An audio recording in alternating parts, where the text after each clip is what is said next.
Hi, friend. Erin here, and this is the live workshop for our grocery budget makeover, and we are going to be talking about the 5 mistakes you are probably making in the grocery store. But before we get any further, I'm going to make sure that everything is streaming correctly. So hang tight. You might hear a double version of the audio. Hang on. Oh, okay, we're good to go. All right, I wanted to make sure our audio was all set and that our page is all set, and it looks like it is. So thank you for joining me this afternoon. I am super excited to walk you through this workshop and teach you and inspire you and encourage you on your grocery savings journey. It is a journey. And I want to help you get started on the right foot. So what we're going up, let me introduce myself if we haven't met yet. We've probably met, but if we haven't met yet, I am Erin Chase, and I founded $5 Dinners in the summer of 2008.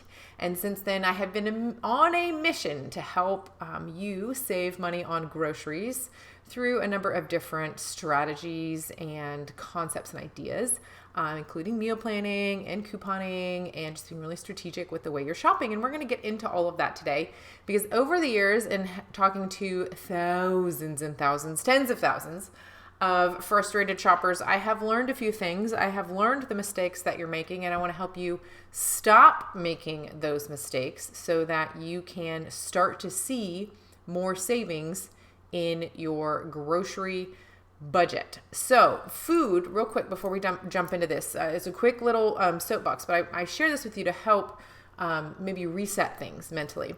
So food is hard because we have to eat every single day, right? That's kind of non-negotiable. And it's hard because then we have money pressures, but we have to eat every day.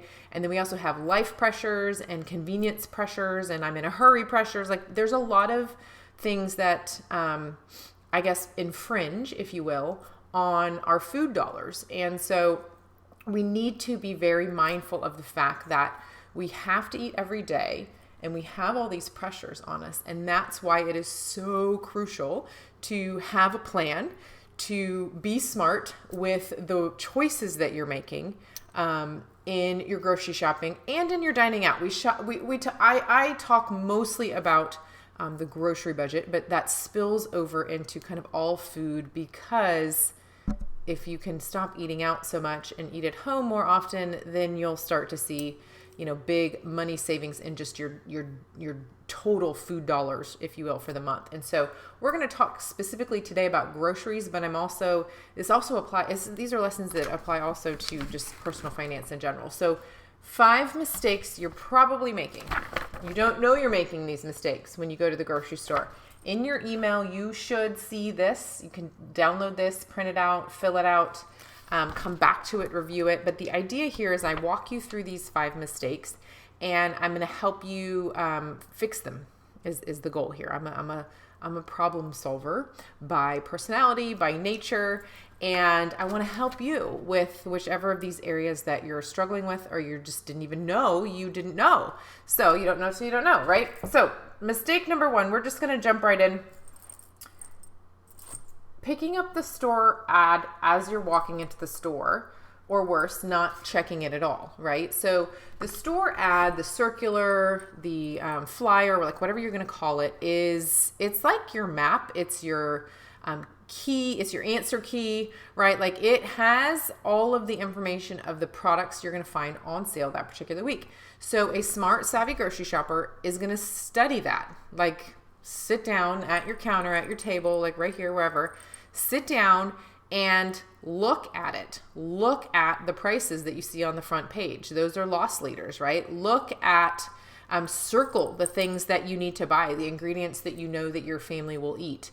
If you have more than one store in your area, have the 2 or 3 flyers sitting out so you can decide, maybe I do need to make a trip to this store over here because I happen to be nearby for another appointment or something like that. And they have the meat that's on sale that I need this week. We'll get to more of that in a minute. But looking at the ads before you go into the store so that you can come up with a plan is really crucial. Grabbing it on your way in and kind of looking at it on the fly is not enough, right? So the homework for this one is to write down where you're going to get the ads. Where are you going to work on your ads, right? Maybe you want to do the counter, the table, or your desk, if you have like a little desk in your home that you use for, other things in life, right? So where are you going to have them, how are you going to make it easy for them to show up, right? So locally here in San Antonio, they come in the mail. So for me, they just kind of automatically show up on the counter with the rest of the mail. But if that wasn't the case, then I would either sign up for the email newsletter from the grocery store. I would download the store app if they have a really good kind of current app. You could check that. There are other apps where you can check flyers, like it's called Flipp, FLIPP. That app will have not only grocery ads, but other ads as well. It's a great tool for it, but the key is make it so it's easy for you to find them and then to work with them. I prefer the paper ads. It's easiest for me, again, because they show up on the counter and I like to circle things and make my grocery list. But if you can use your phone while you're making your grocery list, whatever is going to work for you, make them come to you using whatever paper or digital technology that makes the most sense for you. So that's number one. So write down where and how you're going to get the ads, kind of make it easy for yourself is what I'm trying to say here. All right. Number two, falling for the marketing traps in the store. And we've read articles about this. We know what they are, but we still fall for the traps. And so I think it's really important to be extra aware. And I share this today just to remind you that these are here and remind you why they're here. So I call them marketing traps. It's really just the store and the manufacturer, the product line trying to get you to buy their products, right? But if you don't need their products, should you buy their products? Or if you don't need that price point of a product, should you buy it? And what I mean by that is, the end caps are feature, the end of the aisle, right? Buzz on down the lane and see if you can find either a different brand or a cheaper option. Sometimes you'll find coupons on the products that are also on the end cap down the aisle, right? So you've got to make sure that you're making smart choices instead of the fast buzz by, throw one in your cart as you're buzzing around the corner, because it matters. Every decision matters. Every product that you put in your cart matters because that's dollars, right? And if you don't need that item and you're still putting it in your cart because you fell for the marketing trap, that's dollars that you're not necessarily wasting, because you might end up using that product or you might end up not using it, right? We all have things that we buy that we don't use. It's just kind of, I don't know, maybe human nature. So just being more mindful of the end caps and products that are placed on shelves that are eye level. Those have a higher price, and the person who pays that price is you. The consumer pays for the higher price. The manufacturer pays it, but they build it into the price of the product. And so ultimately you end up paying for it. So look high, look low, and just being really, really careful about unit price as well. I don't think I mentioned this in the workshop the other day, but unit price is really, really, really interesting to just do a quick scan. It just takes a second and you can make a smarter decision, because all these tiny decisions add up to big savings over time. Here's a perfect example. Then we'll move on to number three. So ketchup. Have you ever, we go through a lot of ketchup. We have boys, we eat a lot of foods that have, ketchups, whether it's chicken or beef or burgers or whatever. We just go through a lot of ketchup. And it's crazy to me. And I've checked this at multiple stores. Even when I travel, sometimes I'll look just because I'm curious, because I've just kind of hung up on this. But ketchup is cheaper. Let me make sure I get this right. It's because it's counterintuitive. I hope I'm going to try and verbalize this correctly. It's counterintuitive. You would think that the bigger bulk ketchup is cheaper, right? In the larger container. So the 32 ounce ketchup is cheaper than the 12 ounce or 14 ounce, whatever that smaller bottle size is. It's actually, if you look at the unit price, it's the other way around. The smaller container is cheaper than the larger one on the side-by-sides at the typical grocery store. Now that might vary if you're at a warehouse store or whatnot, but just all that to say, just look at unit price and check unit price for store versus generic, and generic versus name brand, and make sure that you're checking ounce for ounce. You want to be mindful of that to make sure that you're making a fair, smart decision with that. But really, with the amount of ketchup we buy, the unit price matters, right? Over time, it really matters. I think that one of the themes that I hear myself, sharing and teaching a lot is we don't realize the long-term cost of things. So what that means is we don't realize that, just getting a little extra something every single week, or, one extra trip through the drive-through a week is $40 times 50. That's a lot of money. 40 times 50 is $2,000 a year for our family for one extra trip through the drive-through a week. That's a lot of money. But again, going back to we need to feed ourselves every day, we don't think about that long-term, how quickly that adds up, because we need to eat every day. We don't mentally calculate that. But my first experience in that was when I was in high school, actually. I had my lunch budget, and I decided to stop drinking soda. And that's $1 a meal. And I quickly figured out that I almost saved $1,000 my junior and senior year of high school by not having soda with any meal. And it's crazy, but that was that's just to share an example of thinking the long terms, the things that we're drinking or eating or buying every day. One of the reasons that we don't, my kids are always asking for Gatorade, and that's a treat, and it's sugary and yada, yada. There's multiple reasons here, but one of the reasons that I resist is I get it on occasion.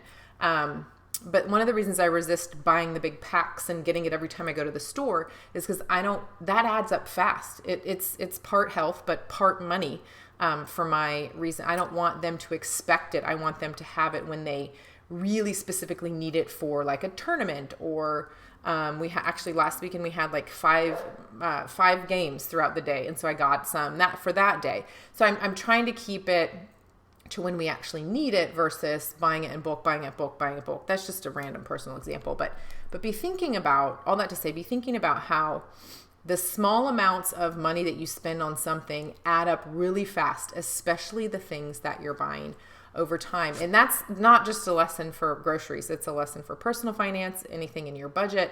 It's a lesson for the way you're eating. But again, it's tough because we're in the moment and we need this right now. We need to eat today, so we're going to go out to dinner. We need to eat today, so we're going to get pizza. So pizza for us is about $30. And again, that's $1,500. Did I do the math right? $1,800. Can't do math right now. If we do that once a week, right? So just be mindful of that. So all of that, I got way rabbit traily there. But that's spinning off of number 3 is what traps are you falling for? We can expand that not only in the grocery store, but how can you be smarter with the food dollars that you have so that you can spend less of them, right? Whether it's your mentality for you is saving more on money or food or groceries, or spending less on food or groceries, whichever way you look at it, it's all, we want to keep as much of it in your pocket for whatever else you need it for as we can. All right, number 3 is grab and drop. This is just buzzing through the grocery store. You don't have a shopping list. You're just grabbing things, throwing them in your cart. That is not ideal. So we're going to back up to number 1 really quick. I want you to look at the store ads. I want you to sketch a meal plan. You don't have to plan out every meal. Just write down 4 or 5 meals you can eat at home that week, plus the leftovers, maybe something real easy like frozen pizza. That's fine. Sketch something out, write your shopping list so that you don't go into the store, do the grab and drop thing where you then end up buying more spaghetti sauce and spaghetti, and you get home and you already have 3-4 packs of it. So doing that is just being smart about what's on sale, what you're going to eat that week, maybe what you already have in your pantry, and then what you are going to making up your shopping list so that you have a plan in place. We will dig much deeper into shopping lists because there's lots of different ways that you can do them. And I want to make sure that it's working right for you and your kind of organizational personality. We dig much more into that in the grocery budget makeover class, which I'll tell you more about in a minute. Number 4 is paying full price for meat. This again goes back to number 1 with checking the ads, circling when you get when you see the meat on sale, the different cuts that you like. What I want you to do on your worksheet is write down the 5, 6, 7 cuts of meat that you eat the most often. So for us, that would be boneless, skinless chicken breast and ground beef and like cut up beef, which I could cut up from chuck roast as well, but it's pretty comparably priced when the store cuts it. Chuck roast, pork tenderloins, like the pork chops, the things that you kind of buy and cook on the regular. Make a list of those and then start paying really close attention to when they're on sale. Now, this takes a couple of weeks to kind of get into the flow, but when you start checking, you'll start saying, oh, why am I paying $5.99 a pound for chicken breast when I can get it for $1.99 a pound? I still see that price around here. That's like over 50% less. I'm definitely buying extra chicken when it is on sale. And we'll get into this more, but then what I end up doing is taking that chicken and turning it into freezer meals. That is what I don't like to put just a package of chicken in the freezer because that almost creates more work for you later. Take the bulk chicken that you purchase. I usually get 4, 5, 6 packs at a time to get me through a couple weeks until the next sale. Flip it into some freezer meals, put them in the freezer. I have options for when we're going to have chicken and rice night or whatever, barbecue chicken pizza, whatever we're having. I have it already kind of prepped into the freezer. So never paying full price for meat. If you can start to see when meat's on sale at the different stores in your area and get really smart about when you're buying meat, you will see a 25% drop in your grocery bill because again, more than 50% in your meat costs, right? But overall, probably 20 to 25% of your grocery will drop just from the meat. And then of course you want to do the same with produce. Last but not least, I'm trying to keep this to 20 minutes, is coupons. I know, before you go like extreme couponing show ruined it for us all, which it did, but that's a soapbox for another day. There are still a lot of really great coupons out there, and you should be excited to use them. They are they can be a marketing trap, if you will, because they are a marketing strategy for the store and the manufacturer to get you to buy their product.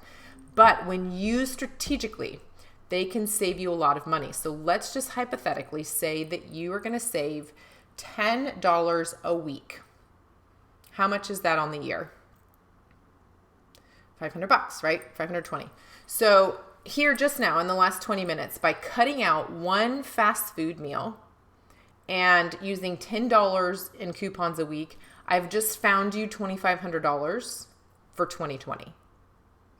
Yeah, it requires a little bit of planning, a little bit of like, hey, we're going to have this at home instead of that out to dinner. Yes, it does, but it adds up so fast. I know, I'm going back to that. That's like my major soapbox right now. But anyways, all that to say, coupons can be very, very, very useful to you if you use them really well. There's a number of places you can get them. You can do the cashback apps. There's a number of them. You can print them from online. You can get them in the store. There's lots of different ways to get coupons, and we'll dig into that more when we get to the makeover. But these are the things I wanted to share with you just as kind of a reminder of, this can be going on. This is a lot to consider, right? But I want you to see that there is a structure and a strategy to the way that we end overspending on groceries. And this is not like a just this week or just this month. Like I have designed my grocery budget makeover class to work for you long term, right? It's going to help you and we're going to hold you accountable. The couple of weeks that you're going through the class, it's designed to be kind of watched and gone through in about a month, 4 or 5 weeks. And you'll get a sense of exactly how this works and exactly how it's going to help you not only during that month, but also further beyond. We also, with the class, you have continued access to it. So you won't have to worry about, if you need to review something or you ended up on lesson 6 or 7 and you want to finish up. We have all of, you can come back at any time and review it. So I would love for you to join the class for 2020. Let's find you that $2,500. That's my hope. That's my goal. I do have a special for you. If you use this code at checkout live, because we're in a live workshop, if you use the code live, then you're going to save 20% on your registration. That includes your workbook and your class registration. I don't believe it covers shipping, but if you choose the workbook option, that discount is included there as well. And so before we finish up here, Again, live. So I just wrote it down on my worksheet. Live is the code. I want to read to you what Kim said. Kim is one of our alumni. We have had thousands and thousands and thousands and thousands and thousands and thousands of people go through the makeover. And I wanted to host these live workshops so that you, one, knew about it, and two, could see how powerful this is going to be in helping you save money now and long term. So Kim says, what made the grocery budget makeover so perfect for me was it delivered in small, digestible bites. You carefully laid it out and walked me through the process. It was really a progressive walk through the grocery planning process. It was perfect for me because it wasn't too much information at once. This thing was the most impactful for us was having, as a family, was having a plan for shopping and meals. That's exactly, Kim's spot on. The lessons are super short. I think the longest lesson is 9 minutes. It's a video lesson you can watch on your phone, your tablet, your computer. You do have to log in. Once you register for the class, I send you an email with the login information, and then you log in and all the lessons are there. We have 10 lessons plus a couple bonus lessons. If you struggle with food allergies, if you're considering like grocery delivery, we have bonus lessons that talk about considerations for and advice for each of those different kind of special situations, if you will. And so it's a really fantastic class and walk through. If I'm not really one to toot my own horn, but I do have a master's degree in curriculum and instruction design. So I feel like when we set this class up, it was set up in such a way to make it digestible for you and to make it work for anybody in any market, regardless of where you live. It's designed for, with both of those things in mind, because I know you're busy, but I also have a lot to teach you, and I'm teaching it to you in very concise, bite-sized lessons that kind of build on each other, so that you can start to make these changes. And what we found with our different workshop is that we what I have found with our different lessons is that, or our different groups, is that people have identified, oh, I struggle with this area, and other groups of people struggle with this area. And so we've been able to really dial in and figure out what is working best for you and what you're struggling with, and figuring out how to make that a little bit better and work for you. So grocerybudgetmakeover.com/join. You can click on the button on the bottom of the page, or you can type in this code LIVE to save 20% on your registration. All right, that's it for me. Happy Saturday. If you have any questions, there's a live chat guy here on the website, and we'll be happy to help you out there. And we will see you again soon.